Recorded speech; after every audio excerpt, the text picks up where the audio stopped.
спортсмены дисциплинированные.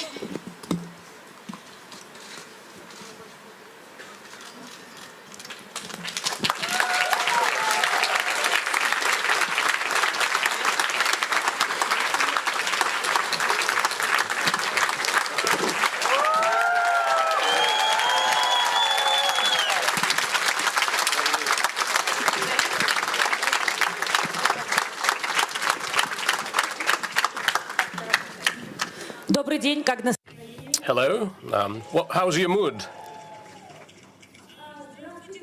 Hello. Good morning. We would like to welcome you all. Some of our panelists joined us only today, and I've been seeing you for the third day running now. Well done. You really want to be at all of the lectures. You don't want to miss out on anything. That's really great. And I would like to mention a few important things before we start our panel discussions. This is the 19th World Festival of Youth and Students that is being held in Russia. We have delegates from 115 nations. We have over 25,000 participants. And this is the maximum number of all participants throughout the history of the festival.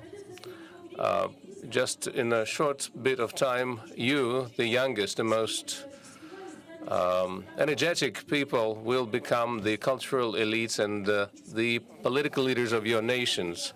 And you will be determining and defining the architecture of the new world. You will be building the future that we will have a chance to live in, I hope. And I think it is very important for us to talk to the people who've always been leaders in what they do.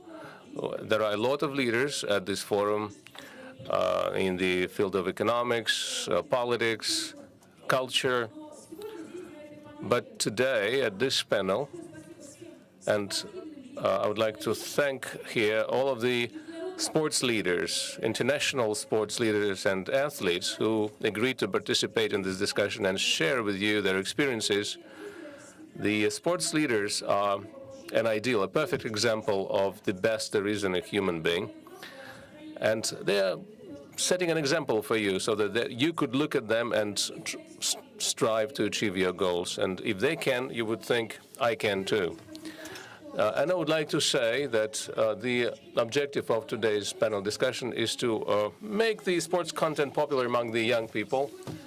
And today, in the area of technological revolution, we are overburdened with information, overwhelmed with it, and it's important to operate this information properly. And this is something that prompts people to become better. And sports is one of those things that helps people get better. It will always be around.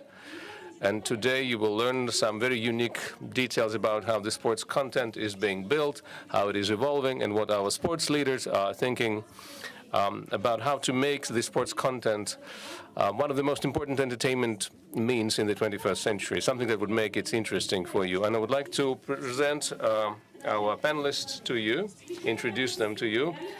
Please welcome Alina Kabayeva. Give her a round of applause. She's the head of the charity festival of rhythmic gymnastics. Alina, she's the Olympic champion of 2004 in an all-round competition. And the next one is Ninad Lalovich, the president of United World Wrestling. Yulia Lipnitskaya, Olympic champion of 2014 in team competition. Nail Ismailov, deputy chairman of directors of the soccer club Spartak. Vyacheslav Fetisov, the special representative of the State Duma at International Parliamentary and Public Organization, and Dmitry Ignatov, a para-athlete and a TV presenter, including Match TV. We have a lot of content to present to you today. We'll have presentations. Let me remind you of the rules. The panelists will be talking today about their field of expertise, their experience, and then I will ask people a couple of questions, and then they will be answering your questions. So you can take pictures and listen and try to recall. Alina Kabayeva. Alina, you are going to go first, and I would like you to share your experience and the experience of your charity fund and what you do. Let's start the panel. Thank you very much. Hello, everyone. I'm really happy to be here Thank you, Tina, for reminding me and telling the audience about my achievements, my victories. And as an athlete, I'm really proud of this. But today, I'm not going to talk about that. I know that the participants of this festival are essentially sharing their experience in arranging good things. Some people help with the environment, education, healthcare. And today, I will speak about what we do for the children's sports, how we support it, thanks to our charity festival of rhythmic gymnastics. And our festival has been around for 9 years. For 9 years running, we have been holding these charity festivals in rhythmic gymnastics. We gather people from all regions, from Kaliningrad to Vladivostok. We get teams coming to us from other nations. That's around 30 to 50 teams every year, about 400 to 800 gymnasts. The parents don't have to pay a dime for the participation, including travel, accommodation, costumes, renting room, coaches, choreographers. And this is all done with the private charity. And not a single ruble in our foundation is the one provided by the government. I would like to thank those who support us, who believe in us. And what's the uniqueness of this project?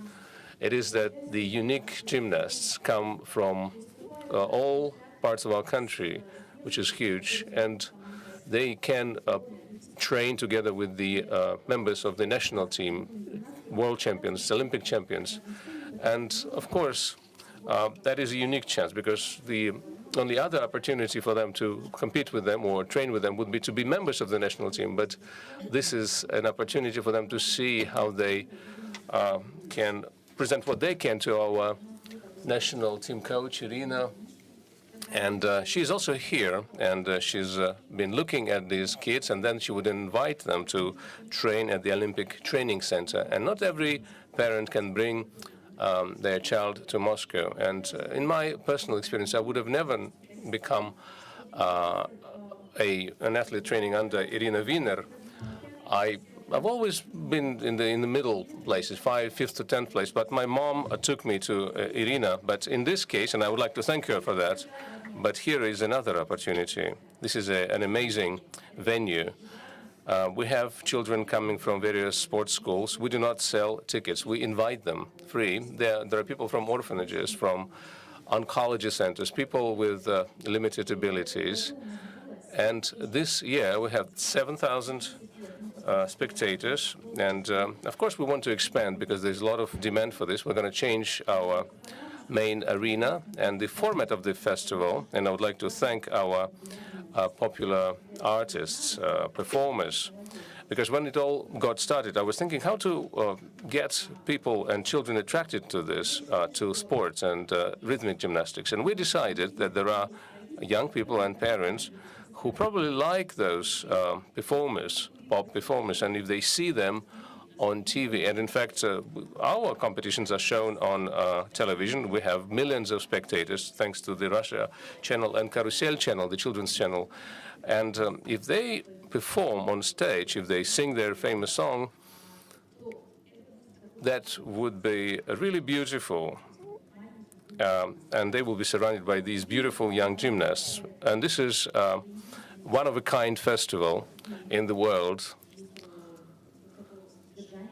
that would have this type of content. And so we have this opportunity. As I was getting ready for this discussion, I wanted to make you sort of closer to what this festival is about, and you can watch what it is. Thank you.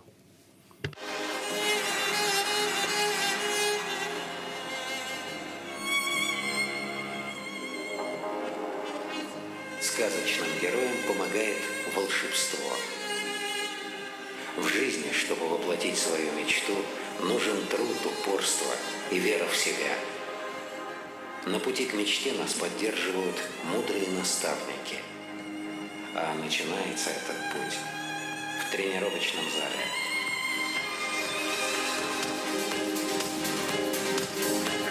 Не экономьте силы, хорошо? Да. Ты умничка такая, хорошенькая девочка, такой богатырь у нас, мы все молодцы. А ты стопочки с ними когда делаешь грамбатман в сторону, хорошо? Ладно, красиво у тебя получается. Все, не волнуйтесь. Хорошо, получайте удовольствие. Надо всегда улыбаться, даже на тренировках. Потому что на соревнованиях это у тебя уже будет автоматически получаться, но тоже с душой.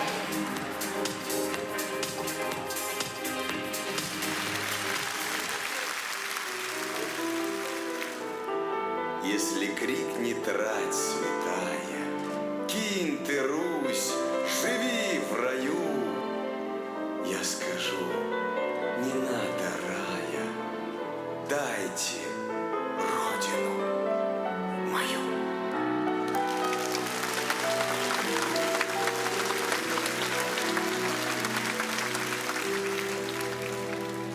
Это юная гимнастка.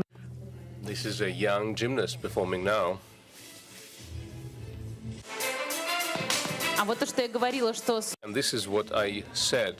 This is a combination of the existing champion and the future champions, Irina and Dina, performing together with the Omsk School of Young Gymnasts.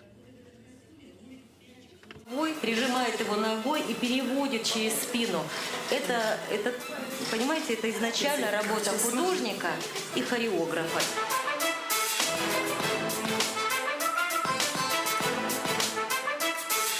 просто очень талантливые дети. Just very extremely talented people. You just need to pay attention to them and work with them a little bit. Это девочке 7 лет. This girl is 7 years old. А на самом деле это сложно, и если ты не будешь плакать и будешь всегда стараться, у тебя всегда все получится. И вот.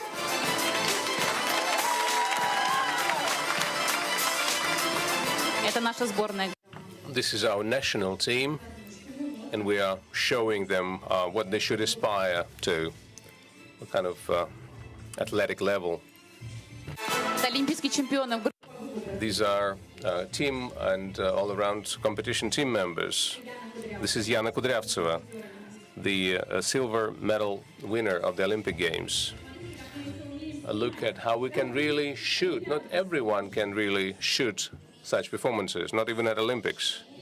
Чтобы, если бывают взлеты и падения, ни в коем случае не заканчивать с этим, а только еще сильнее работать и бороться, идти вперед. Раскудрявый, клен зеленый стрезной, здравствуй, парень, мой хороший, мой родной, клен зеленый, да клен кудрявый, да раскудрявый весной. Смотрите, супер. Look at them. This is just amazing. And these are all children. Дети делают.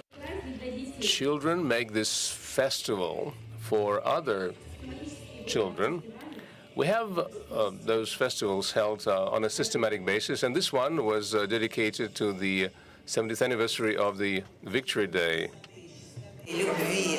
И здесь дети уже, еще они не заражены Это жаждой. наш главный тренер. This is the national team's coach, Irina Wiener.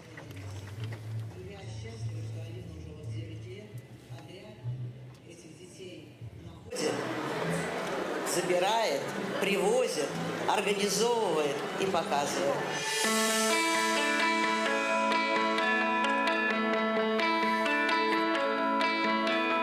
Они так стараются.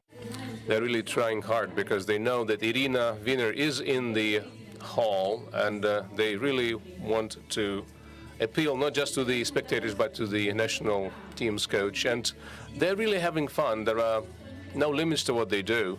They do whatever they want. This is just really a feast of sports, something for their inner selves. This seems simple, but you know how much hard work is beneath this. And this is the acrobatic string. Nobody shows that because this is not part of the Olympic program. But this festival, a lot of children are drawn to our training classes. This is Japanese rhythmic gymnastics, and I really want this to be part of the rhythmic gymnastics of the Olympic standard. These are the athletes from Cuba. They're very talented, but unfortunately the state doesn't have the ability to send them to international competitions, and we accept them. This is the Moisev's ensemble, and so we combine rhythmic gymnastics with dancing. And this is the Berezka ensemble, our legendary ensemble. the choir of Cossacks, again together, joined with the rhythmic gymnastics. Ballet and rhythmic gymnastics.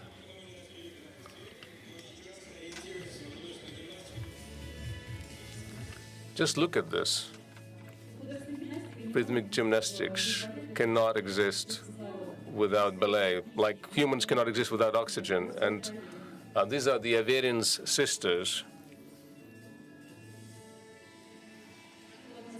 So we've just launched this rocket into space. Now they have their own planet, the planet called rhythmic gymnastics.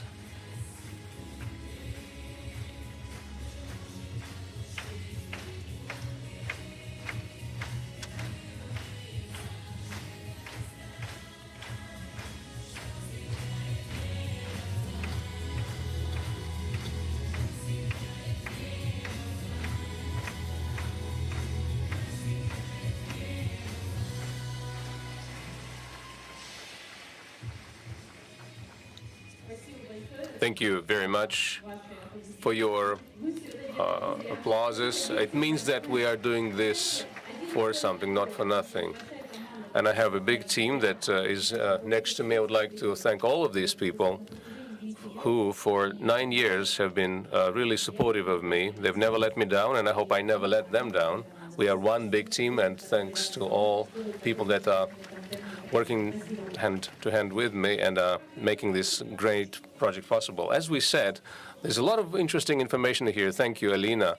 This is really a bright panel, but we want to hear all, and at least one question to each of you. I would like to ask you, well, there is the notion of TV ratings, and we also discussed that there's a lot of information. There was a lot of interest towards sports in the former Soviet Union. There were just several channels, and everyone watched sports in the on and off mode. But now, as we look at the ratings of the traditionally popular sports in Russia, they are falling. And what we decided to do was to use the Western approach, the rating-based approach, and have shows that attract attention. As we fight for the attention of the spectators, as we try to get a lot of people involved with rhythmic gymnastics, what is the most important thing? You use all methods available. That includes the offline methods, when people come to Moscow and they see the great gymnasts and they perform with them, and online as well, when you can watch a show on the internet or on television. What do you think in this age of cyber sports, now that we see a lot of other sports becoming Olympic, skateboarding, breakdance, is there a chance that the rhythmic gymnastics will still be a #1 sport for women? Of course. It's important that we have such coaches and trainers because people make it all possible. And if you ask me if it's possible for the rhythmic gymnastics to get outside of the realm of the Olympic sports, because it's becoming simplified. And the reason it is getting simplified is, when we asked about it, they explained that they do this because, I mean, we are so good that nobody can compete with us. And we should probably thank the artistic gymnastics. The Americans are leaders there now, and we're trying to catch up with them. And we are still struggling. I think this is nonsense. I think there is a sports of the highest rank, and only the people that are talented should do things like that. But we should never simplify things, because I think the world is being driven by progress, and sports should never lag behind this trend. What I know for sure, well, there is cybersport, but I think the classics, they will never die. And the rhythmic gymnastics is one of those classics, because it's something that shows you what abilities humans have, that they are limitless. And we will still be moving in that direction, and the rhythmic gymnastics is not going to be lagging behind, and let the others strive to compete with us on a par. Let me ask you another question just to clarify things. Is it true that there are some elements, some moves that the gymnasts can only do at a certain age, and so you can only do it several times during your life, and then you will never be able to do this? This is true, because we all will grow up. And rhythmic gymnastics is something that you need to do at this particular age, because you can get injuries. because it's sports, and you cannot be as flexible or you cannot stretch as much as you grow up as when you were younger. And now I think it is the opportunity to film these wonderful moves and this wonderful content. Great, thank you very much. Now, we've started speaking about this, how they do this in the West, how they make sports popular in the West, and we have everyone who can talk about this here, the great Olympic champions, and I would like to use this example. I was surprised when we talk about reruns of sports competitions, and there was a Spartak's game that they played yesterday, which is an important milestone. We'll talk about that later, but there's one sport that amazes me, box and MMA, mixed martial arts, and let's say we have a big bout coming up. Let's say Pavetkin versus Wilder, and we can watch Pavetkin's fights going back 10 years, and this is something that we can rewatch. And we have Nenad Lalovic here at the panel, who is the president of United World Wrestling. He is the live participant of this period of reinvigoration of the classical types of wrestling. New rules have been set, new weight categories have been established, they are fighting doping, and this is all meant to popularize wrestling even further. I know that Nenad Zlalovic's goal in his capacity is to return wrestling into the list of the main Olympic sports. It's fairly difficult, because Mayweather-McGregor fight, of course, is something that rules. Sorry for the slang I'm using. It becomes the equivalent of the tour of Guns N' Roses around the world. And, of course, the classical sports are under pressure right now from the show business. And therefore, I'm quite interested in finding out from you how you're going to be supporting this interest towards traditional wrestling. And this step from wrestling to the show that becomes popular, is this something that helps to popularize Greco-Roman and freestyle wrestling, or shall we separate business and the sports? I would like first to thank you for inviting me on this panel. And I really feel younger with this auditorium.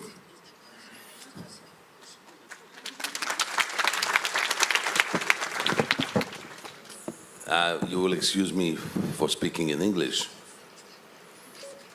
because while speaking Russian, I might make a big mistake.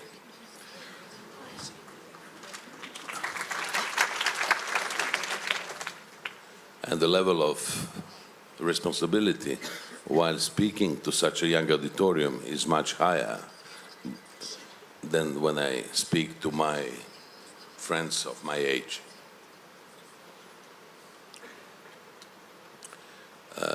I mentioned the word responsibility.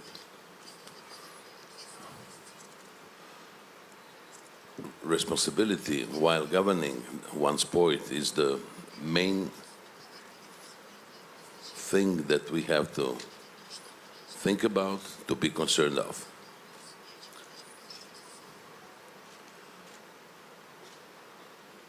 This responsibility leads us to update our sport, I would say daily, because we have to make our sport closer to the younger audience and who will eventually practice our sport. Among the different sports, we have a kind of fight to attract more and more to our own sport.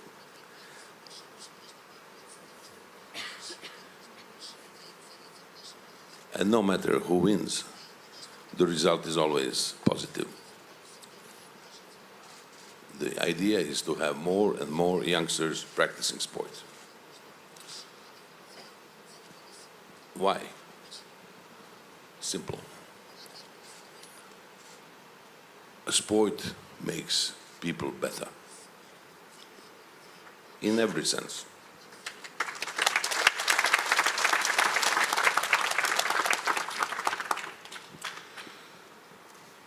want to attract more audience, automatically more practicers.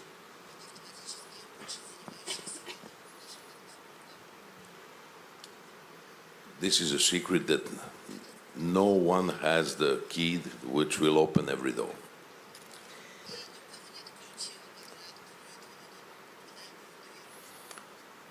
Updating, yes. Maybe changing rules, sometimes. But we never have a right for experiments, because that might become a boomerang. Alina just said about the rules in artistic gymnastics. It's quite a similar situation with wrestling. Russian wrestlers wins the majority of medals on the games.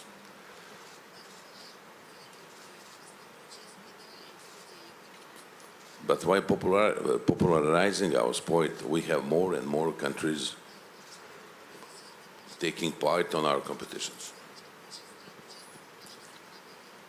And this is a challenge for the best countries in any sport to keep that position.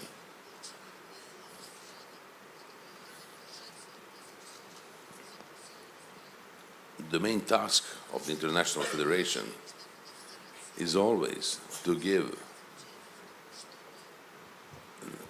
give the same conditions while competing to every nation, every continent, and we have not to be selective in any way. Once we have that position that goes deep, very deep in our sport, in our competitions, and it is seen immediately.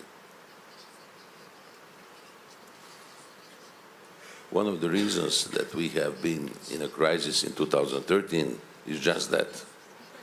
We never, before 2013, all nations didn't have the same conditions. This or another way, no matter. Today, in order to attract more audience, we are changing sometimes or adjusting the rules, changing the format of the competition,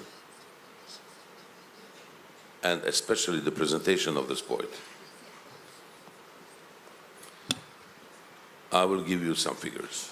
For example, we had in 2015 our World Championship in wrestling. In Russia, we had 800,000 spectators on direct translation. This year, more than 2 million.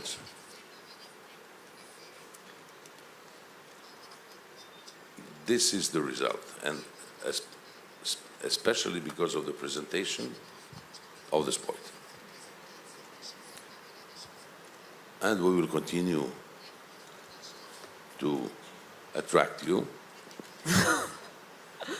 Of course, today, with social medias, with all the way to contact everybody on planet, we have more tools for that.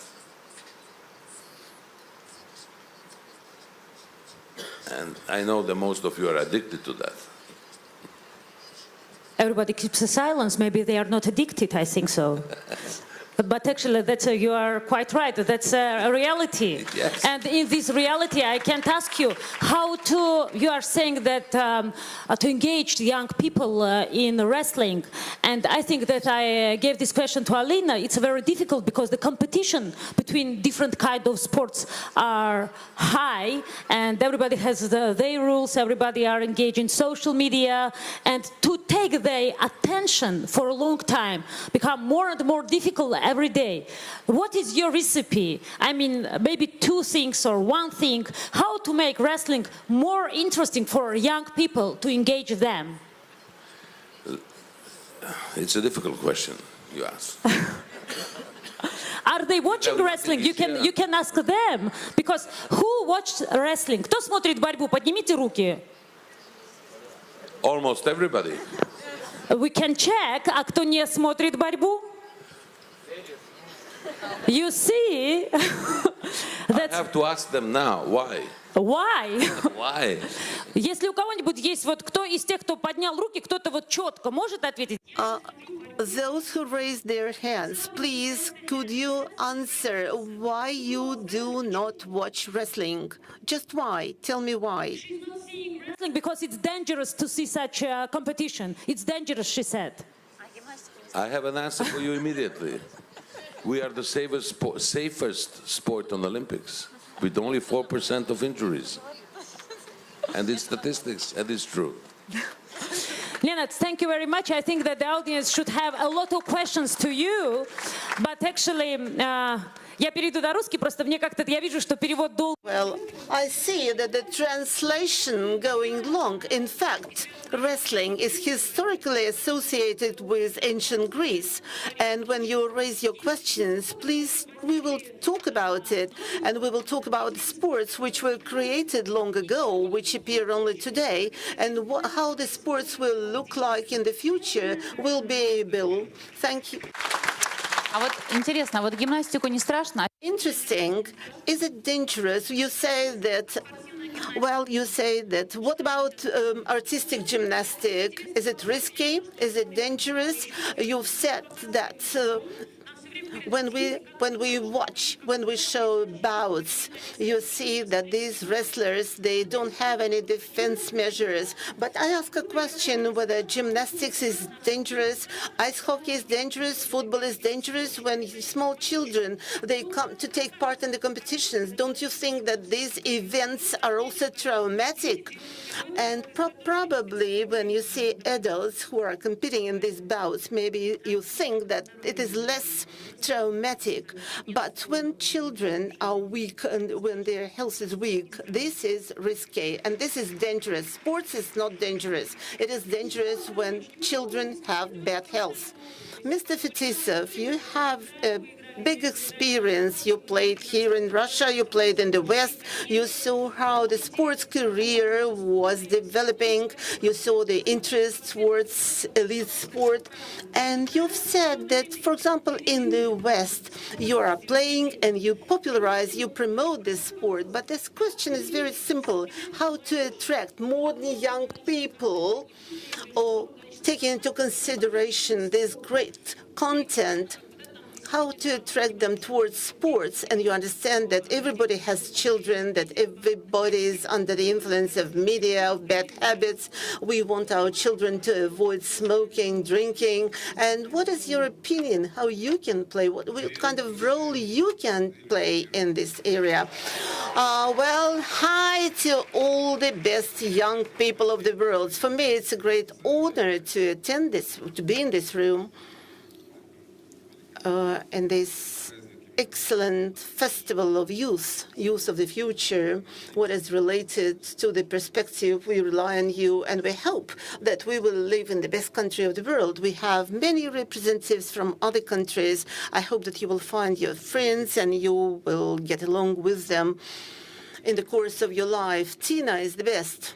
She's the best moderator. She's the best moderator, and she's beautiful. So the question that you raised is considered for a lecture of many hours. How to open the door towards the heart of every young person who should understand the sport of today is the same as education. It is the same as it's your profession. We have to understand one very important thing, that the modern trend is to be smart, to be knowledgeable, but to be sporty. This is what happens all over the world. In fact, it's a complex solution. It's a very systemic approach. And we have to understand that for you, probably some of you have children, or you will have children in the near future. But this is the only alternative to the street.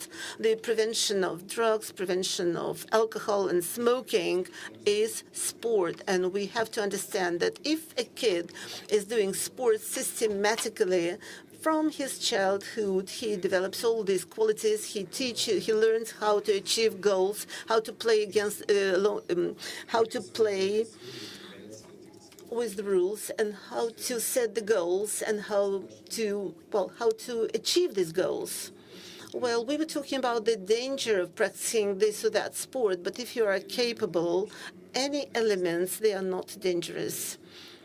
Well, you may see that the performance is very easy, but behind it are very big efforts. When we were training in the sports facility together with rhythmic gymnastics, these girls, they woke up earlier than we did. When we came for breakfast, they have been already training. When we went to sleep, they still have been training.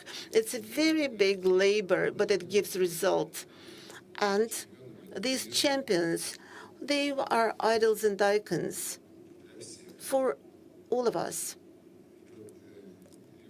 And for example, Julia is sitting next to me. She's sad. She looks sad. I met her this morning and I asked her, "You are an Olympic champion, and you have an army of fans. So you should not look sad today. So that is why, please smile. You are our example. It's an example of a champion." Of course, it's a logical question after what I've said to you. Where to go? Who will be your coach and who is your idol and icon? I had a meeting with young people, and I asked them a question: "Who is your idol?" And I have not received any single reply. Can you imagine? Young people, they are growing, and they don't have any ideals, any icon and idols. And it was very interesting for me. They were at the age of 30, and so they were confused, they were shy, and I think that it was our mistake, the mistake of children, mistake of school, mistake of the state, and probably it's a mistake of our parliament, because we have to provide an alternative to our children. We have to give them examples. We have to set them examples. Have you seen the movie Legend 17? And why this ice hockey player was so successful for all categories, for all ages, for all social categories? Do you have a reply? Because it's a real story. It's a story of success. And it was shown how a young guy from a simple family could achieve top results in his life. Yeah, well, he was falling down in the course of his career, but he was accompanied with his family, coach, friends, love. And I think there was a very thin margin between the athlete and the coach, between the boss and between the employee, when we can transfer it to any sphere of our life. And what was his motivation? Well, everything was beautifully described in the movie, but he gave him the motivation which allowed him to stand up from his knees. And it is very important to have an orientation, to have an example, and to have someone to compete with. Tina raised the question about what's happening in the world. But I also may talk about it for hours, and I know that in the Western world, athletes is an icon for many people. And the competition, even the national competition, for example, American football is not an Olympic sport, but it is so traditional for the country that final matches are attended by the whole country. So we say that this is a culture, and this culture is being developed It did not start from scratch. In the last 15 years, Russian Federation, with the support of our president, invested more money than anybody else in the development of sports, in the infrastructure of sport. The fact that we organized Olympic Games in Sochi, we see the results. It is a beautiful city, and sport was a driving force which changed the whole region of our country. We see different culture, different attitude. And do you know who? Well, Tina, you invited me, and I cannot finish within seconds. I have a question, and you will be able to answer it. I will talk about what happened during these Olympic Games. I attended many Olympic Games, but, well, Sochi was the best Olympic Games in the world. And I will explain you why. Because we wanted it, because we wanted to demonstrate to the whole world a new Russia, a new country. And do you know who created this atmosphere? Volunteers who came here to Sochi from all over the country. And for them, it was a mission to demonstrate a new Russia to the world. And atmosphere was fantastic. It will not be possible to repeat it. It's not realistic. And that was done thanks to the new generation who understand the importance of what we are talking about, the intention to be the best. And such events as Olympic Games in Sochi and such events as this festival, they give us the opportunity to evaluate what we have. They give us the opportunity to be happy with our success and to move forward. Thank you very much. The reason I was bothered by this sort of question was, well, you've really pointed this out. You have here banners, and please raise your hands, those who have favorite sportsmen, athletes, on posters at home, on their walls, maybe pictures, photographs. I'm not asking you about selfies with athletes. Do you have selfies with athletes? Or at least something. Who has got pop artists' posters in their rooms? Okay, that time has passed. And then would you raise your hands if you don't have anyone hanging on posters in your room? That's really says something. Now, Vyacheslav, did you have someone in your room in a poster when you were growing up? Of course. Who was that? Of course, Gagarin. And then I tried all types of sports and kinds of sports as I was growing up. I simply didn't like those who were not involved in sports. And so you had to play football, table tennis, cards, dominoes, everything. And girls liked those who were in sports. So as soon as I decided that I wanted to be the best hockey player in the world, I found a favorite athlete was Alexander Ragulin. And I was fortunate that as I was in my most difficult age, 16 to 17, he was actually coaching me when there were a lot of temptations, and you had to find your priorities right. And the most important and interesting thing that happened to me was really tricky. That was around the age of 17 in the next door building. Valery Kharlamov lived. Valery Kharlamov's relative lived, and so that acquaintance of mine told me that Valery Kharlamov himself was going to visit that relative of his, and I was sitting there outside with a friend of mine to see Valery Kharlamov, and then we see I was 18 then. It was a white Volga sedan pulling into this courtyard. Valery Kharlamov was in there, and his grandfather greeted him, and he said, "This is the neighbor." And he walked out and came up to me. He shook my hand, and he said, "Maybe one day we'll play together." I mean, that was the best incentive anyone could get. And then what's interesting is that when I was 17 and I became a member of the Sports Army Club, he came up to me. He remembered that. We became friends. Unfortunately, he died too young, and we were friends until his last days. And he was an amazing person. He was a great patriot of his country. He was a wonderful friend. He was a great father, son.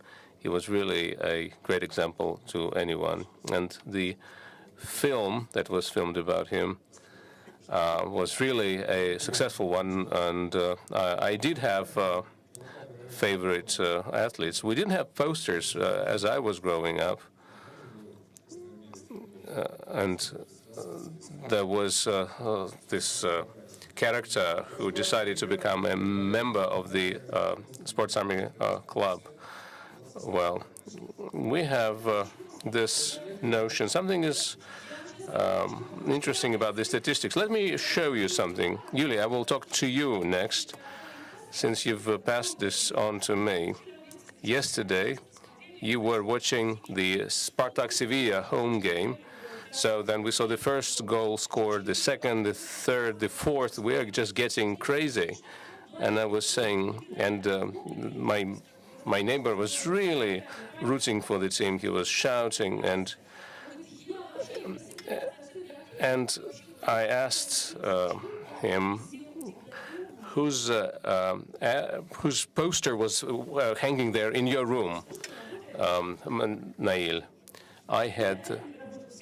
Give him the microphone, please. I had Fetisov's poster hanging on my wall in my bedroom. And where is it now? Did you lose it? Well, I probably need to put my signature on it, my autograph on it. Maybe you will do this after this panel discussion. I was just amazed how everything is connected. Nail played hockey and then started playing football. And this is the third panel that I've been leading. And I know that you definitely have 20 million now that you are working for Spartak. Alexander Karelin said it right yesterday. No matter what they say, no matter what word constructs they use, he said, our generation, wanted to be the best. And sports was one of the best ways to do that. And Yulia, you are very unique. You became the Olympic champion at the age of 15. For us, for parents, that's something unique and amazing. For parents whose children are of your age, I just couldn't comprehend how this was possible. What you are showing is that, sports are getting younger, and people may achieve great results at a very young age, as you demonstrated. So the logical question I have is, did you watch figure skating? Did you become fascinated by this sport? At what age did you learn about it? And do we have a chance to make the sports popular among the people by using media, the sports content, and make them watch sports television? Hello, everyone. Well, I was only 4 when I became figure skater. I wasn't really interested in this sport at the time. I had other interests, of course. I don't even remember what they were at that age. It was just very simple. The skating ring was just next door, and my mom decided that the child needed to channel her energy, and there was a lot of it. So naturally, the very first years, I was just for fitness sakes and to engage me in something useful. And I wasn't really very much fascinated by it. I just went to my practice sessions just because I was taken there. Well, but you still watched television, and maybe in a fairy tale story you would say that you started watching figure skating on television, and then you were fascinated by some athletes. But do you remember who you were really watching back then? I remember Plushenko, Yegudin, and Slutskaya back then. Those are the names that I really followed as I was beginning my first steps in the sports. And now, of course, there's more and more figure skaters, and their names get changed, and new names are coming up. It's hard really to follow all of those changes. It's great, and I've talked to a lot of athletes, including figure skaters and trainers, coaches. There was a moment when the figure skating was just such a great sport. We would watch the movie 17 Moments of Spring, and then it was followed by the figure skating. That was, when was that? That was last century. I was born in 1975, so you can do your calculation, do your math. Yes, I know. I heard a lot about it, about last century. No. My mom told me that even before I was born, she had been watching figure skating, and she was thinking, well, a beautiful sport, she would think. And she really wanted her daughter to become a figure skater and maybe will become an Olympic athlete. Well, this is just an example that I used. When they started showing sports on television, I mean, there was nothing going on out in the streets. Everyone was glued to the screens, at least in the 20th century. But what you are doing is very important because sports are getting more complicated, and TV gives you the opportunity to see all of that. Which elements in figure skating are the most appealing, attractive, catch your imagination? What would you say? It's probably the jumps. I think it's no secret to anyone. And I think it's important to watch the entire program. There are some very interesting rotations, jumps, triple, quadruple, and other types of jumps. And if I may, I would like to interject. I really say that what Yulia does is essentially rhythmic gymnastics on ice, because when Yulia was performing, you could watch everything, the pirouettes, the jumps, and the dancing moves, everything. Great job. Thank you very much for your performances. She's really unique in figure skating. And hockey is wrestling on ice, right? Yulia, maybe there will be quintuple jumps. That would be just amazing. And we really know that people want to be better and better, but still there are some limitations to what the human body can do. But that's what we are seeing right now. Just a couple of seasons ago, men would do 2, 3 maximum quadruple jumps. Now they're doing 6 to 7 of them, and the most difficult of them. And that's getting even more complicated as time goes by. Even girls are trying the quadruple jumps, and they're doing this during their practices. Young girls, 13, 14 years old.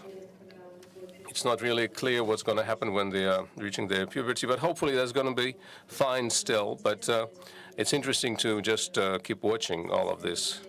At the end of this week, there will be one of the stages of the Grand Prix. Absolutely. And why do you think, and we've discussed this a lot with Tarasova, why some countries are so glued to figure skating, why they're so interested? There's an explosion of popularity of figure skating in Japan. Figure skaters are so popular in those nations. But in other nations, that interest has subsided, like in the United States. In America, things are really calm. When they hosted the Grand Prix, the grandstands were essentially empty. Nobody went there. And in other nations, it's different. And why do you think it is the case in Japan? Is that it is getting younger and younger girls are doing this? I cannot really imagine. When I was beginning to attend international competition, there was one girl that went to the junior Grand Prix, and she had a lot of followers accompanying her, roadies essentially, and she had doctors accompanying her. And if a Japanese athlete is going to a competition, there's a whole hotel full of spectators and fans is going with them. That's normal for them. I really want the interest towards figure skating growing in our country. And in order for that to be happening, we need to host yet another Olympic game, and that will spur the interest. You're right, Yulia, but what I'm really saddened by, dear panelists, as soon as we have international competitions and Olympiads, the entire country is watching that. But when we have domestic competitions, nobody is really interested in this. In many sports, I don't know, the skating rinks are filled with skaters. That's right. And what you have been talking about together with Alina, it's important that you have sports as shows, because this is a type of entertainment and family leisure time spending. And now parents started taking their children to the classes, but the TV audience hasn't grown yet, and this is all thanks to the stars that win medals at international competitions. If we hadn't had such high results, then of course there wouldn't be a lot of interest. May I sort of interrupt you and start my line as part of this conversation, although this is dangerous. We talk about content, but can you imagine this? I joined the Army Club school back then for the third time, and every September they would take additional students. And I remember exiting the metro station, which was about 2 kilometers away from the sports arena, and I was at the end of a line, and I spent 10 hours in that line and before I could get on the ice. And Anatoly Tarasov, the best coach in the world, was doing the auditions, and Kharlamov, Firtsev, Ragulin, and all of the other great skating players were there to watch the future ice hockey players. So it's not a matter of how much spin you give to the popularity of a game. It's just a matter of popularity, natural popularity. I mean, back then it was trendy to be sportive, to be athletic. I lived in a 5-story building built during the Khrushchev era, and whenever I win a game, I go near my building, and there were old ladies sitting outside. They're still sitting there. And when I lose, I didn't know how to exit my entrance of the building, because I would hear a lot of criticisms from these ladies. So I was trying to use the back door just to exit and get unnoticed. Otherwise, I would be praised if we won. So it's a systematic approach. I think a lot depends on television these days. You can really make someone popular and make that person an example. But you can do this if you present this in the right way. And meetings like this, venues like this, are important for that. Unfortunately, we don't spend a lot of time, we don't dedicate a lot of time to our sports veterans. And they have to talk to people and explain why it is important, to explain what will happen if your children start getting engaged in sports. But for that to happen, we need to build infrastructure, to build arena. And I believe that sport is the backbone of everything in our country. Unfortunately, we don't have that infrastructure that we used to have. We don't have those physical education classes, those competitions that we used to have that were an important tool to engage children. And in order to engage them, you need to know how to do it. And then you will have stadiums filled with spectators, and that will happen if we get children involved in sports from the early age and on. That's my firm conviction. That's the only tool. Yulia, I will go back to you. This is something that you will do successfully. So who liked physical education classes in school, and who didn't like physical education classes?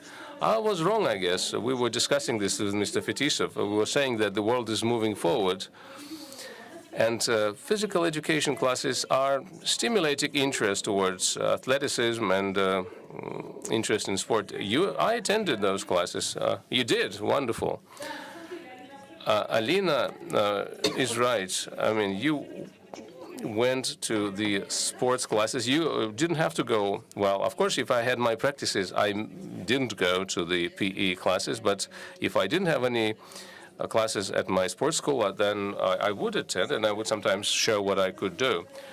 Let me ask you this question. It's important for everyone to know, I guess. How do you overcome yourself when, let's say, you make a jump, you do a jump? And I mentioned this yesterday when I talked to Isinbayeva. I mean, I cannot jump from the bottom up, and I cannot imagine then falling down when you do pole vaulting from the height of 5 meters. When I watched you jump, my heart would just shrink, and I couldn't really enjoy watching what you do because I was really scared for you. And how you, athletes, do this. This is something that we fail to comprehend. How do you do this, and what do you feel during that moment? You don't think about what you're doing. What makes you do those unique things? Because the price of an era, and the error could be in millimeters. It can cost you injuries. Well, this is all supported by many years of hard work, by practices. But when you jump, what do you think about? When you're young, it's just interesting. Something new is given to you. Try it out. And then, of course, if it's something that you succeeded, you are really happy because you are advancing, and that's, you're overcoming yourself, and you're learning something new, and you get the fun out of it. But when you get into the sports of the highest ranks, that's where you have to make a choice between your results, the outcome, and your health, and you need to really understand what it is you're after. Well, you are so young, and you've really lived a very adult life in this short span of time. Thank you very much for those emotions that you've given the entire country, for your achievements. And you really returned this interest to figure skating. Of course, we didn't do this pinpointed study, but this is something that does make people more interested. And even if an extra 1,000 people turn the TV on, maybe among those 1,000 people there would be some future figure skaters. That's exactly my route into the sport. My mom watched a competition, and that's how she decided that I would go there. Of course, I had the skating rink next door. And another question I have, we discussed this with Alina and with Vyacheslav. Nail, I wanted to ask you, of course, we want athletes to pass on their experience either through being commentators or through other forms that allows us to see that energy flowing from you. Is it possible to expect that later on, Yulia, you will be somehow related to sports in the future, maybe in some capacity as you get older? Well, I retired from figure skating, and there will be the Grand Prix coming up, and maybe I will try to do some commentary. Well, that's really intriguing. Thank you very much. And now I will go back to the audience for their questions and answers. And Nail, yesterday's victory really made us very optimistic. And I remember that somebody stood up and said, you're all athletes. Why can't you talk to the national soccer team? Well, we have been talking to them despite some of the setbacks. We still have hopes, because there's always the courage, there's always the enthusiasm, the desire to be the best. And yesterday, of course, you were the better off. You were the best. Can you be the best in the Champions League? Can you be the best in the championship? And, Spartak apart, you're a sports manager. What do we need to do in order to make sure that more of our athletes are the best and the sports are popular? And how many foreign players participated in the game yesterday? Or were they only Russian-born players? It's very easy to answer. Can you hear Nail? Please give Nail the microphone, because on our side we can't hear you really well. Well, now we can hear you. Hello, good morning. It's still morning. Hello, everyone. Thank you for inviting me. Thank you for coming to listen to us. Yesterday, we didn't have many foreign players. We had 6 Russian-born players and 5 foreign players. And the goals scored yesterday were the result of largely the result of the work of the Russian players, the ones that were raised by the Russian sports schools, and the ones playing for Spartak Moscow. Well, let's be very straightforward. Let's not, quote numbers. and follow our emotions. I will give you some numbers as well, though. But if we look back, well, I understand there will be questions after Dimitri's presentation. Maybe we can go straight to questions.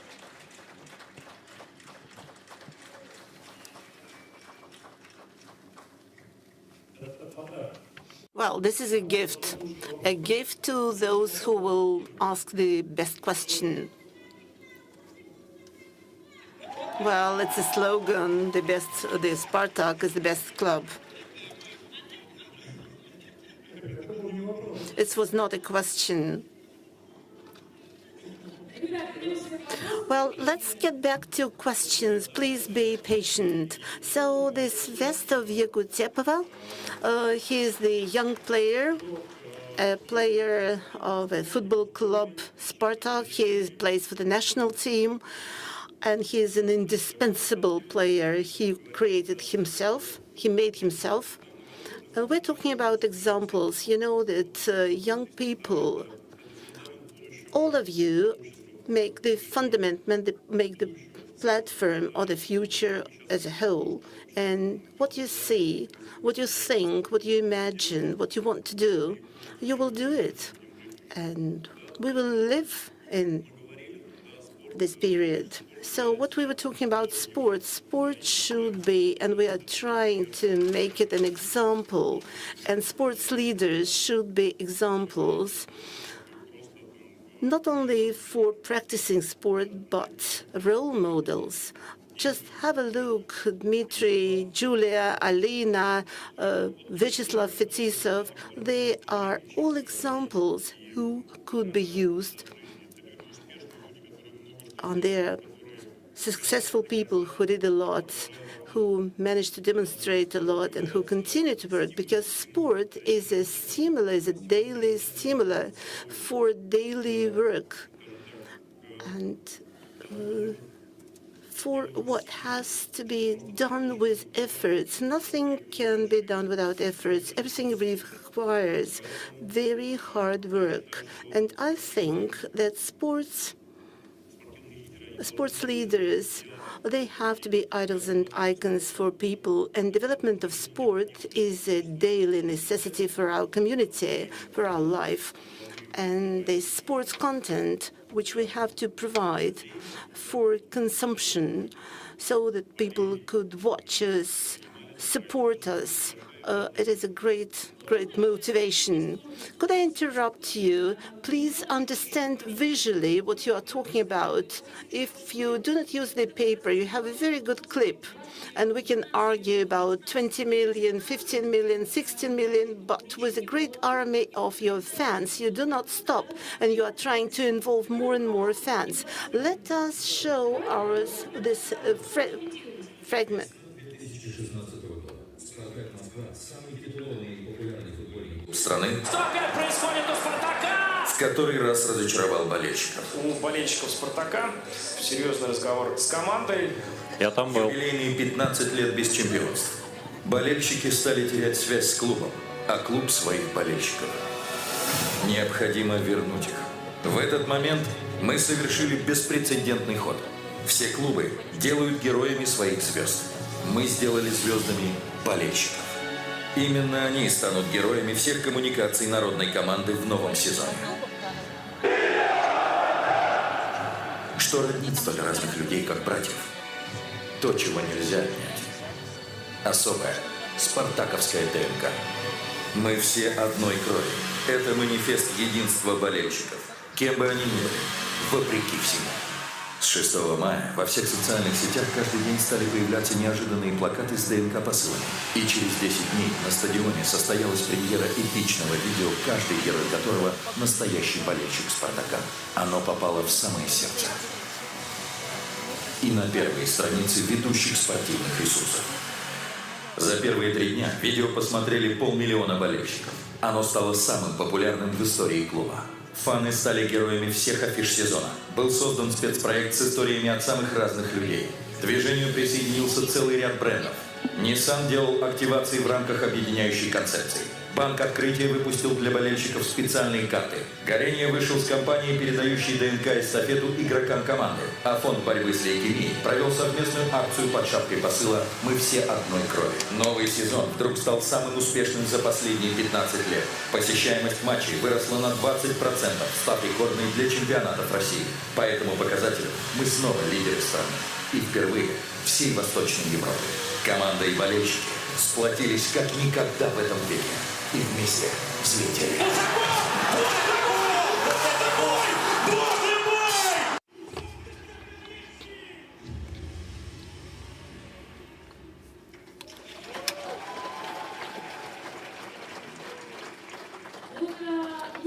So, I have to ask you this question, and then I make a transfer to Dmitry and to the audience, because I understand that all of you want to ask questions. We discussed with Alina whether it is not dangerous to play with the fans, because this topic is very delicate. Vyacheslav mentioned that before we had only grandmothers sitting at the bench, but now the athlete has to be involved, has to be tuned all the time, and he is under pressure of different comments, different commentaries. Probably some people are in a bad mood, and they try to negatively influence on the athlete.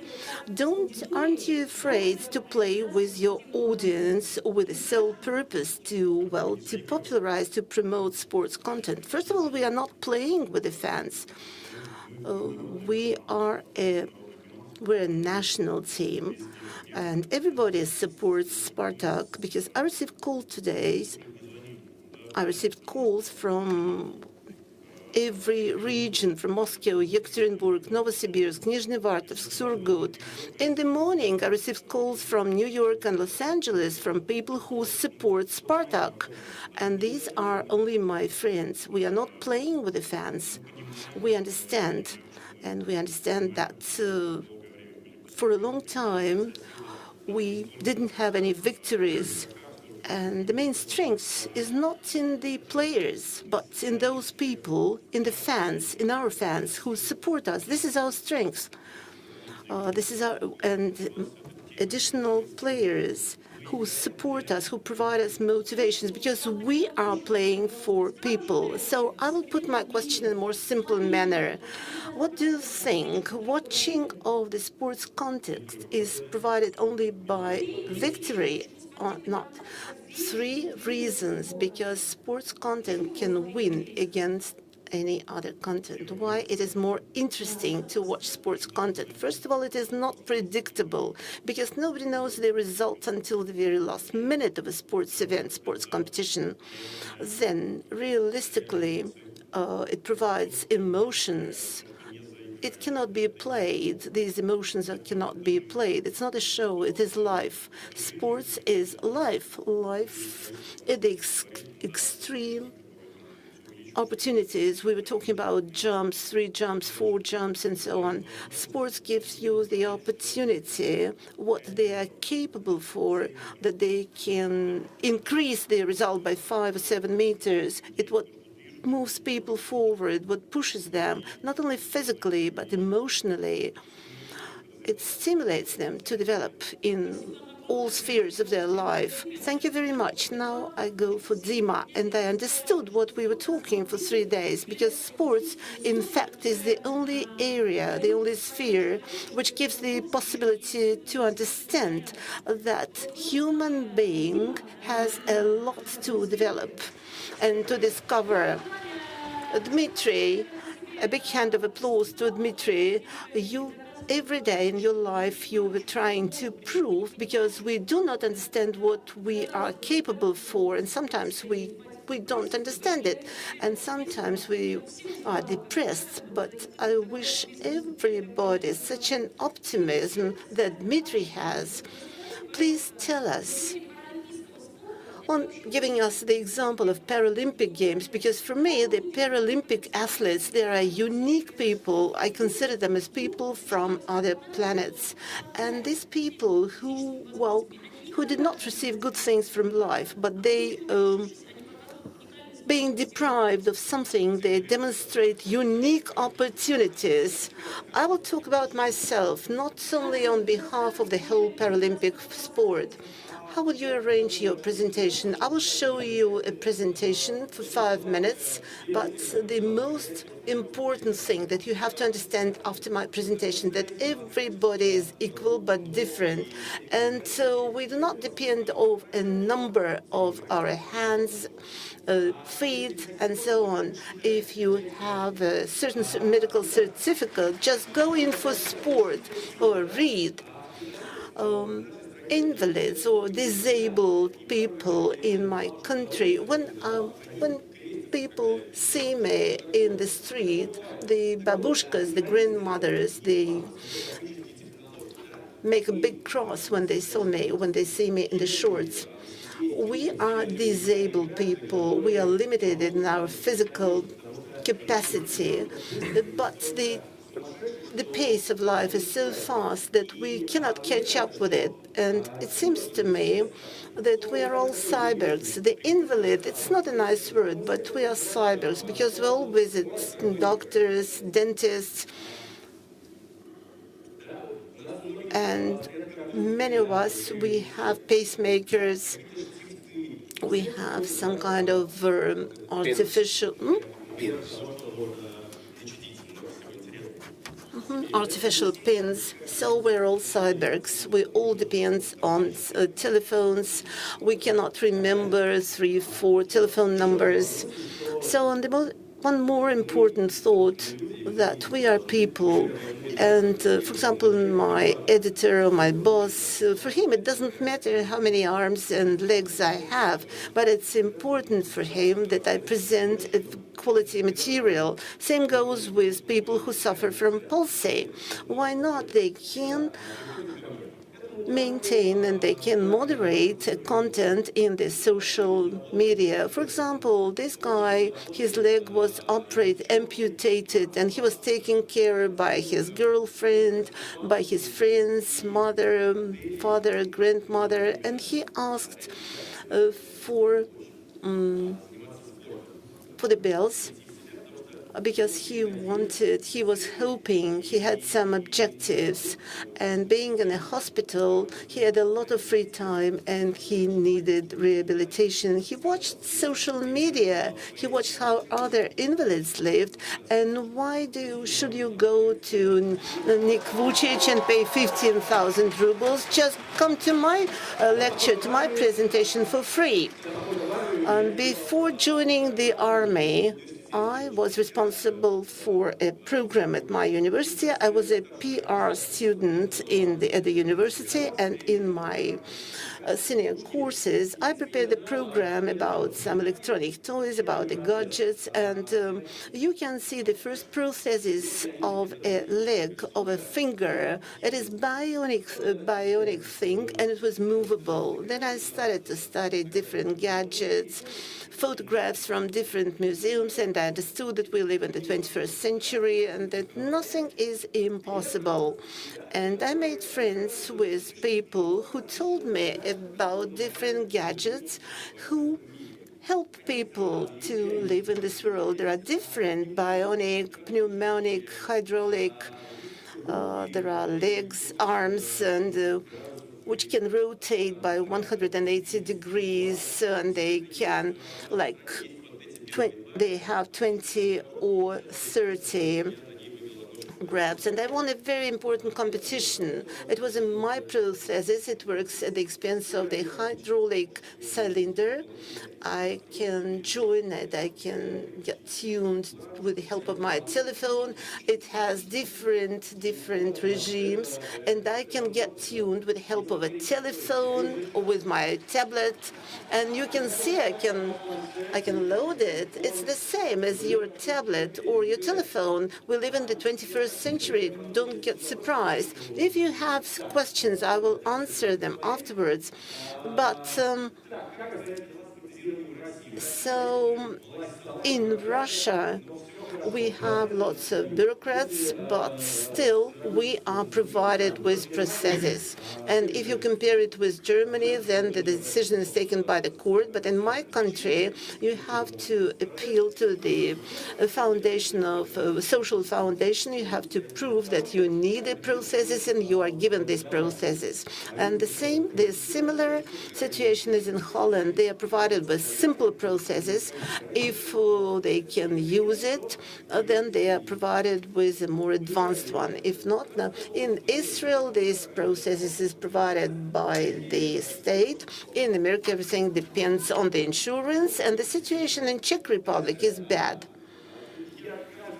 So every day I learn how to use processes. Now I've selected very fashionable jogging shoes, and that's why I'm limping while walking.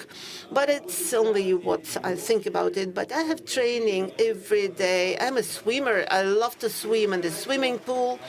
And when I joined swimming, when I was in a hospital and I asked my father to bring me all kind of advices and devices and tools, and a expander and bells and so on. And I watched the Olympic Games, and I watched swimming competition.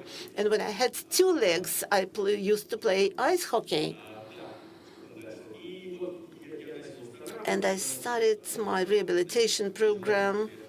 I was in hospital and I was sending my resume to different organizations, and I work for a big editorial department, and they were asking people, they were trying to find people, disabled people who are doing sports. So I joined swimming. I fell in love with swimming, and after a certain time at the championships of Moscow, these people surrounded me. And I looked left and right, and in summer there was a Russian national championships, and I felt just crazy because I saw all my icons and idols. I could call them and ask questions, and it was a happiness for me. So now I want to arrange a feedback. So you have to understand whether the surface that you are walking is hot or cold.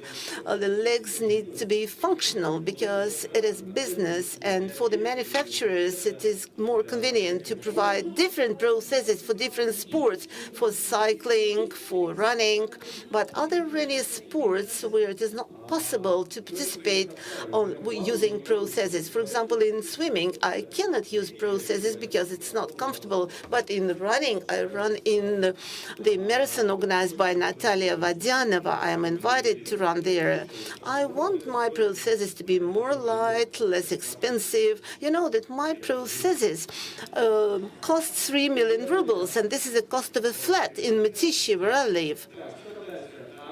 So what's next? Talking about Russia processes, this is a Russian knee joint. If you talk about kibatlonics, it's something between the Olympic Games and Paralympic Games, but here it's kind of a community where scientists and you're a pilot, and all together you go over a track of obstacles. And I use this Russian knee joint. And, I showed my results to the leaders in manufacturing in Switzerland. And now Skolkovo arranges this competition every 6 months. For example, on the 9th and 10th, I hope to participate in this competition, and I hope that I will confirm my title of the best cyborg of Russia. But these are the best cyborgs. It is an old person, and instead of a finger, he manufactured a memory stick, and he is a producer. This is a producer who embedded a camera in his eye, and he shoots movies. These are my friends who use bionic processes, and when they watch the interviews, they tell me, for example, they live in the American States, and they say, well, it's cool. We live in the different continents, but it's cool. In my country, we have a kind of a hyper care, a pseudo care about invalids. We don't have any single movie, any single cartoon about invalids. But if we watch foreign stories in every cartoon, people laugh about the invalids, and this is normal. And probably Johnny Depp. Tell me, what's wrong with him? He is an invalid. Well, he doesn't. He has he has very bad vision. His one eye is almost blind, and the second one is blind.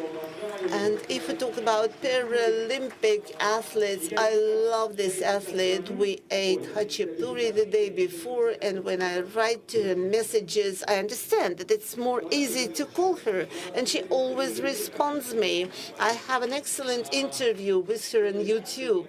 This is myself, this is my friends, my mother. I run, and this is a transformation. A helpless person and a cool guy. So read books, go in for sports, but take a medical certificate from the doctor. I think your Instagram link should have been here because not everyone has surprised us. So did I fit in the allotted 5 minutes? Dmitry, this is what I would like to ask you. What you said is an example of absolute popularity of the sport content because you can use different intonations when you talk about it. At Match TV, we're going to go through another stage using different intonations. It's not really popular to laugh as we talk about sports or talk about the drama in sports. And that's what the entire world is doing. And when we talk about emotions, we are attracting the men. Because for them it is important to have the results. It's important for them to support their teams. But we're also attracting women who need those emotions even to a greater extent. And now I would like to go to the audience where we'll have 20 minutes for questions and answers. Please get your questions ready. And then we'll have to finish this panel discussion because time is ticking. And the next group is going to be getting ready for their panel discussions. But let me ask each of you to answer just one question. Or maybe not necessarily answer the question, but say why it is important to watch sports. In just one sentence, if you can. Why do people need to watch sports? Because this is cool and a lot of fun to practice sports afterwards. Yulia? I watch sports for the emotions I get out of that. Alina? To watch sports. Why do I watch sport? Because I like it. I love it. I like it. Sports is life. Dear friends. I will join Slava Fetisov.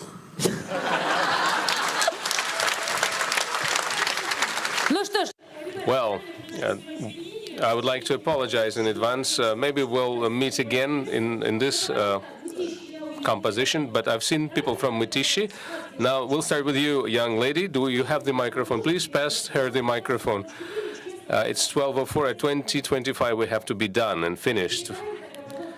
And please pass the microphone to each other. Please introduce yourself. What is your name and who do you like to address your question to? My name is Yulia Prokhorova. And I have a question which is not necessarily on this subject, but I've seen all of these people on sports channels. For the 11th year, I haven't been watching television. I make exceptions only for the sports channel and for the Discovery channel. So I have a question for you, Tina. Is it possible for you here at the territory of opportunity here at the festival to may I give my business card to you because I'm a professional actress and I would like to work at a sports channel. Okay, thank you very much. We'll talk about it later. Hello, I'm to the right of you. Wait. There was a young man. Let us not avoid him. My name is Akbar. I'm from the Ulyanovsk region, from the city of Ulyanovsk. I would like to ask a question of Nail. I support CSKA, the army club, but I've been watching soccer since 10. I've been rooting for this team since I'm 12. But, of course, I've always been emotional about Spartak because it's been many years before Spartak became a winner, and then when Spartak became a champion, I kind of calmed down. What is your question? If we start telling our stories, then we'll be listening only to you. So closer to my question, I understand you worked with defense, but what was the breakthrough point within the club? What motivated the players? What was the breakthrough moment? Let me tell you what is happening within the club. Do you hear me? Okay. Vyacheslav Fetisov was saying that he stood in a queue to the sports school for 10 hours. Once every 6 months, we select children who come to the Spartak club, and 3,500 children came. So that means 7,000 children a year who want to play soccer for our club. The motto of our academy: live with soccer and live and win beautifully. That's our motto that we follow. We've created this vertical academy, the junior team that plays in the lower league. They are the backbone. And so we have this social lift. We have created it, and it works. So what do we need? Well, we've created what is necessary, which is the mechanism for everything to fall together. What really was conducive to this win, there was not one single factor. It's a lot of hard work, painstaking work of every member of the team, from the chefs, masseurs, to the players who really practice and worked really hard, coaches, trainers, and experts in methodology. So that was teamwork. So you got together and did it. When everyone works towards the same goal and understand what the goal is, then you get the result. There was a lady with the microphone. Yes, I'm here, right next to the microphone. I have a question to Alina, the beautiful Alina. You are the winner of many achievements. Okay, my question. Thank you very much for the wonderful video. I really shed some tears, really. So the question is, what is the role of this festival in your life, and why do you devote so much attention to popularizing rhythmic gymnastics and making sports popular among the young people? I've already mentioned it's just my love. I love my sport. I retired from my sport a long time ago, and I'm not a coach. I'm not a part of the sports organizations, but I like developing the sport, and I really think that I'm successful. And I believe that the competition sport cannot exist without the children's sport, the teenager sport. That's why we work together.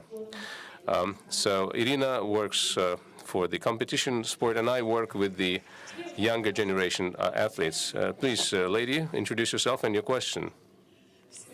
Hello, everyone. My name is Olga Mezintsev. I'm from the North Ossetia, Alania. I have a question for Nail. We all know Ossetian players, including Georgy Tigiev, who works for Spartak. So the question I have, if all Ossetian players could get together into one team, will they be able to become a team number one in Russia? Nail, I would say briefly, let the Ossetian coach handle the national team, and then we will gather them together. And Nail, don't waste your breath on this. So let's move on to the next question. It's obvious. Introduce yourself and your question. Hello, good evening. No time? Please, be as brief as possible. It's a unique opportunity to ask questions to these people.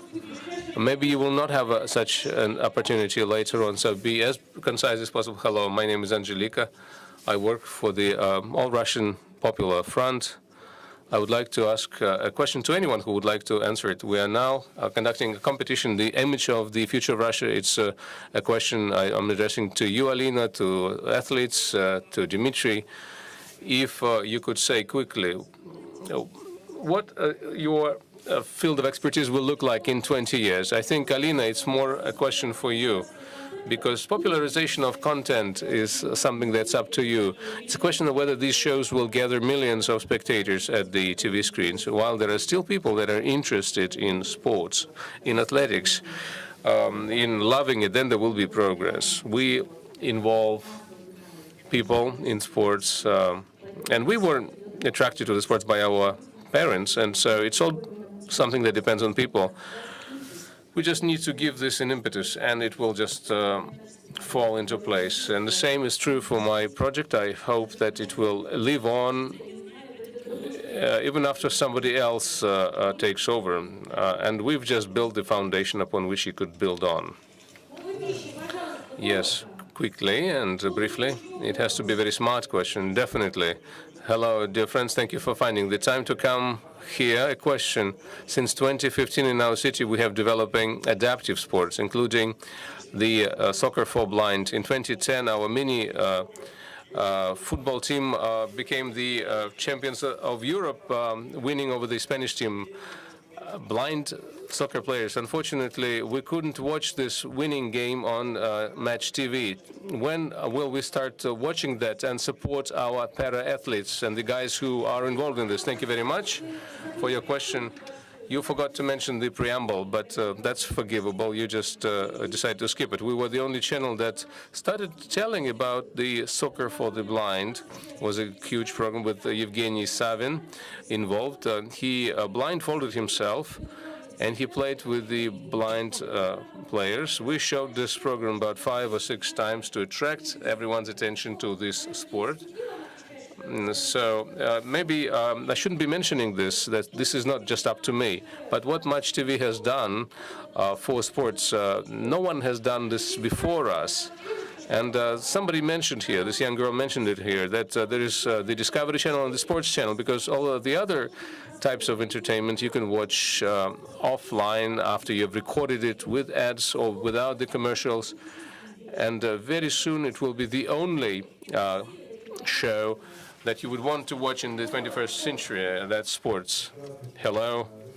You are saying that to get with the content you can increase the number of fans, but how can you improve the quality of their rooting for the games so that there are no critics outside the buildings, so that the old ladies do not criticize you? How can we make people respect the game even if you lose? We're so ambitious.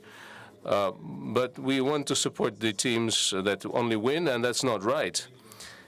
Whenever we see at the victory parades teams that won various competitions, we have hundreds of thousands of people that support them, then we will see that we've really done a lot. I'm talking about teams. I don't know how much professional clubs work with their fans, but I know when I was playing for the Soviet Union team, after each victory would tour the country, meeting with various people. You'll come to the city of Surgut. There was nothing there back then, and people say, we remember how you came to us back then. We are saying that the professional clubs should do work in this field all the time, and if we create the conditions for the children, starting with preschool, the conditions for them to be involved in sports, then we can count on having full stadiums. It's not just love for one game, and so Spartak just won this game beautifully, but we're discussing just one game, but we want this to be more consistent, and therefore we'll have more fans and more interest, which would be genuine and constant. But if you are yourself involved in sports, you would really want to watch others, more talented people do it, and so it has to be supported by the populace. It has to be really based on engagement. There will have to be support for the athletes, coaches, and hooray to this Match TV channel. Yulia, I have to ask you, you've always felt this pressure, and Alina, and there's a genuine love for both of you. And how can you, do you think we can support the athletes from the very beginning to the old age, as Slav would say? Your real fan will be with you at all times, whether you are winning or losing. And those who go away when we lose, I mean, sorry, I mean, that happens. But we rebound after that, and you will come back to us. Yulia, what do you think? I also agree with this. If you lose, people will turn their heads, they will change their opinion, and the support will wane, but there are people that genuinely support you, that they do this with their hearts, and that's not just your relatives, that's the supporters, the fans, that's everything that you see in your lives. But when you feel that people are supporting you, that they love it, when you feel this before your competition, does it give you some additional incentive, impetus, courage? Is it important? Yes, you really want to justify those hopes. I got my motivation from other things. At a world champion in Budapest, I had this case. Our spectators were shouting, Kabayeva. And there were Ukrainian supporters. They were shouting Besonova. Besonova was not performing. And then I would come out and I would say, I'll show you Besonova, and I would do my best and win. So for some people, when you get the negative background, you get better at your performance. And maybe the last several questions to the right. Who's got the microphone? Hello, my name is Nadezhda. I'm a journalist, the creator of an international project called Batyushka Online. A question for Dmitry. We have a lot of athletes in our project. They answer questions of young people in real-time mode. That's advertisement.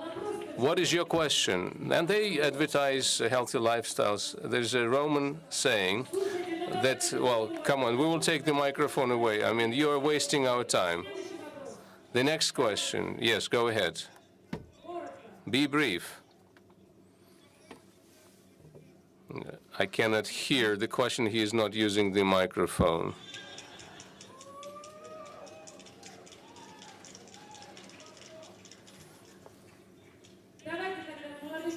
The young gentleman over there, Vladimir from Yelets, we talk about the infrastructure. The infrastructure is here. Help with the coaches, the graduates of sports institutions and universities. Let them come to us. We will give them the skating rinks. We'll give them apartments. We'll give them salaries of 30,000 rubles. We have Anatoly Tarasov skating arena, and even his nephew came, but we just don't have enough coaches. Children are really interested. Maybe you will answer. There was one case when I came to Rostov, and I don't remember what small town it was, and the head of the administration asked me, can you help us with finding the coach? And the salary at the time was about 40,000 rubles. I said, why would people from Rostov not come to you? They said they don't want to. That was the answer. And then a lady from St. Petersburg came. She's 40 years of age. She still works there. She was provided with accommodation. And 40,000 is not too low an apartment. So we will be doing that. That's an important consideration. Conditions are there, and the young people do not come, and older people come and take up their place. Thank you very much. I cannot